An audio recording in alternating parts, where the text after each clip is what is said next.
Hi guys, so today we're going to be making cheesecake, but it's a little bit different than your normal cheesecake because it's an individual cheesecake made in this little ramekin. So it's a great, awesome option if you just need that little something to eat, something a little bit sweet and you want a little bit of a dessert, but you don't want to make a whole batch or a whole cheesecake. Okay, so to get us started, I'm going to preheat my oven to 350. Okay, and I'm gonna let that preheat while I make the rest of the cheesecake, and it should be ready to go once I'm done the filling.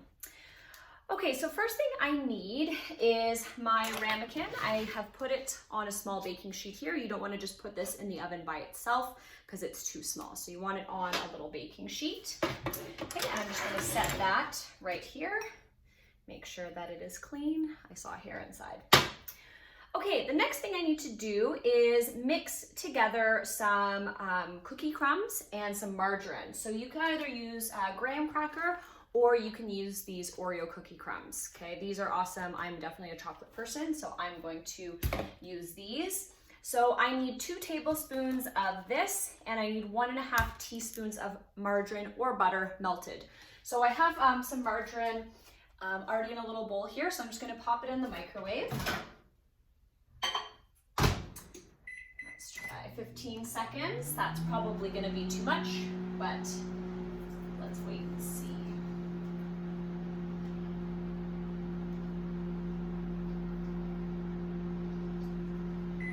I needed about 13 seconds.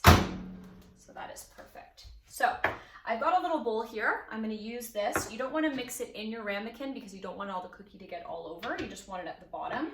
So I'm just going to use this bowl here. Get out my baking crumbs. Okay, and I need 2 tablespoons of this. Just get my finger. Okay, so 1 and 2. You can of course make this with any kind of cookie that you like. I have made pie crusts with other things. So I did a pumpkin pie with a ginger snap crust once, and it was so delicious. I'm not a big crust person, so having something a little bit more fancy like this is more fun. Okay, so I have my teaspoon measures here. So I'm just gonna do 3 half a teaspoon measures because I need 1.5. And then I'm only dirtying the 1. So 1, 2, and 3. So I have lots of leftover. Okay, and you just want to mix this together. You don't want it to be liquidy. You just want it to kind of come together, just to be a little bit wet. It will still be crumbly, and that's what you want. Okay, because you can press it down into your ramekin at the bottom. Okay, so it kind of looks like that. It's come together, a little hard to see in the video, but hopefully that helps. So I'm gonna take it out of my measuring spoon here. Okay, and just dump it all into my ramekin.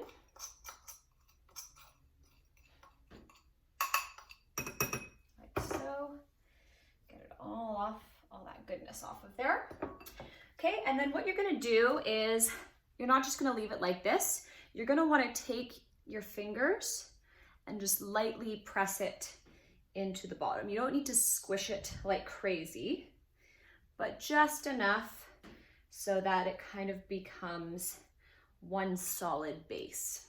Okay, and this is what your cream cheese mixture is going to sit on. So notice how I'm just kind of turning it as I go. Okay, so it should look basically like that. Okay, and it won't fall out. Okay, my next step is to get my cream cheese, okay, and my sugar. So I have a small bowl here. It says for a medium bowl, okay, but we're only using 4.5 tablespoons, so I'm gonna use this small bowl here. Okay, I'm gonna get all this stuff, whoops, out of the way. So I've got my cream cheese here. I've measured an approximate, so we'll see how good I am with my eyeballing there. And I need 4.5 tablespoons. So I only have a tablespoon measure, so I'm just going to do 4, and I'm gonna eyeball the last half. Okay, so put that in there. And make sure when you're measuring that you are squishing it down into the measuring spoon to make sure that there's no air bubbles there, and then you want to scrape off the excess.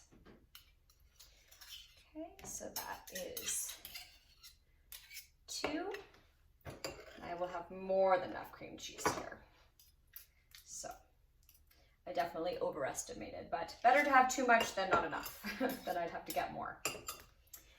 And one thing to note is this recipe does call for it to be room temperature. Okay, cream cheese is a little bit finicky with, you know, once you've cooked it or when you're cooking it, it might not rise properly and set properly if it starts out cold. So you'll want to make sure, whoops, that it is room temperature. Mine, I forgot to take it out a little bit early. So what I did is I just popped it in the microwave for 10 seconds, flipped over the chunk, and microwaved it for another 10 seconds, and then it's basically warm enough. Okay, and you'll also want your egg to be room temperature, but you can't very well microwave an egg. So hopefully remember to take it out early. Okay, so that is 4. Okay, so now I need another half. So I'm just gonna try and estimate here about another half. I'd say that's pretty good.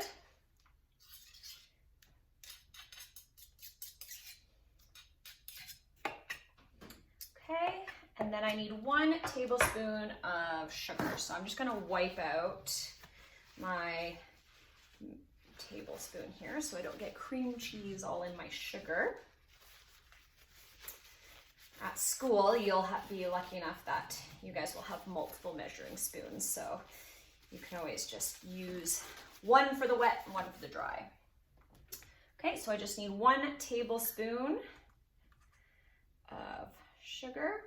Put that in there. Okay, so now I can put this away as well as my butter. Notice how I'm always trying to keep my workspace clean and clear. Okay, so now I'm going to take my hand mixer. Okay, so I already have the mixers plugged in, or the beaters plugged in. Get this plugged in right here. Now I am going to grab a little spatula because, where's my little baby one? There it is. Because my cream cheese is stuck to the side, so I'm just going to try and get it off the side into the bottom so it mixes properly. Oh, there's my oven ready to go. Okay, so it says to beat until smooth and creamy, about 1 to 2 minutes. So you'll want to start it off on low. So I'm going to start it off on like a 1, and then once it's all kind of combined, then you can turn it up a little bit.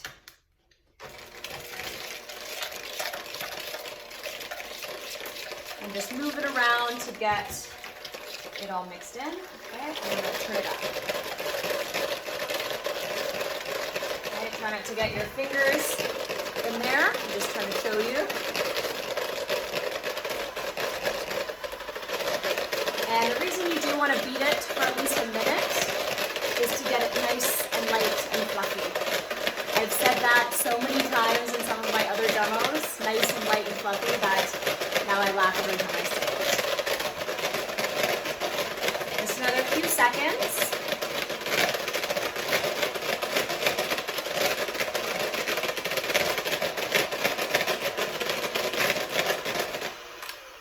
Okay, that's probably good. I'm just going to set this aside because I'm still going to need it. Okay, now I need an egg yolk. Okay, so you just need 1 egg yolk. And there is a trick to separating your egg. So the best thing to do is to actually use the shell. And you're gonna have to crack it carefully because you don't want any of the white in there, and you'll have to be very gentle with it. So what I like to do, I'm gonna do this over the sink because you can dump the egg white down the sink. I'm just going to tap it on a flat surface Okay, just until it's open. And then you open it up and you gently just go side to side with your shells, okay, until you just have the egg yolk left. And you can put it in a bowl. Okay, I don't like to put it directly into my mixing bowl just in case I notice any shells, which doesn't look like it. I did crack the yolk, but just at the end I noticed. Okay, so I'm going to scrape this into my bowl.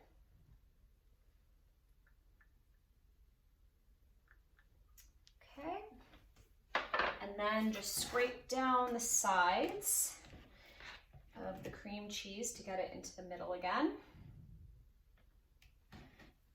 Just like so. Okay, and then beat that for about another minute. So that's incorporated. You can see it's turned a little bit yellow.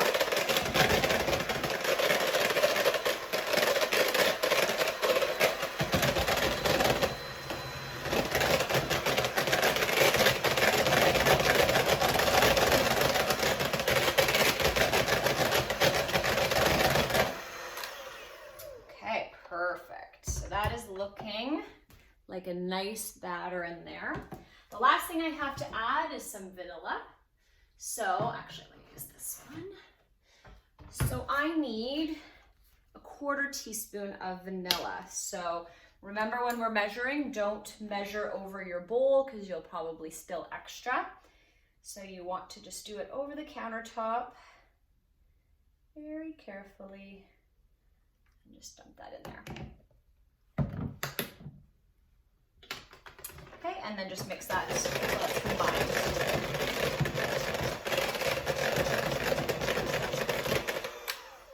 Okay, if you want to get off the extra from your beater, just hold it above a little bit and turn it on high and it gets off lots of that excess batter.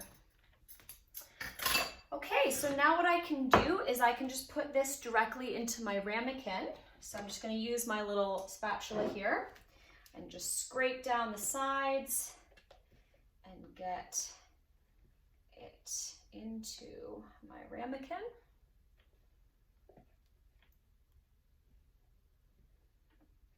Like so. Okay, I just want to make sure I get all that good stuff out of my bowl.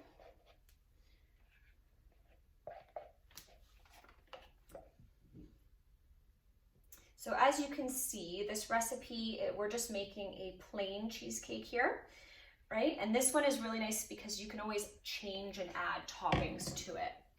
So what I think I'm gonna do at school for you guys is I'm going to make a little berry topping that you can put on top of your cheesecake once it's baked. Okay, so what I'm gonna do is I'm gonna put it on my baking sheet here, okay? And it says to bake for about 18 to 20 minutes or until the top is firm to the touch.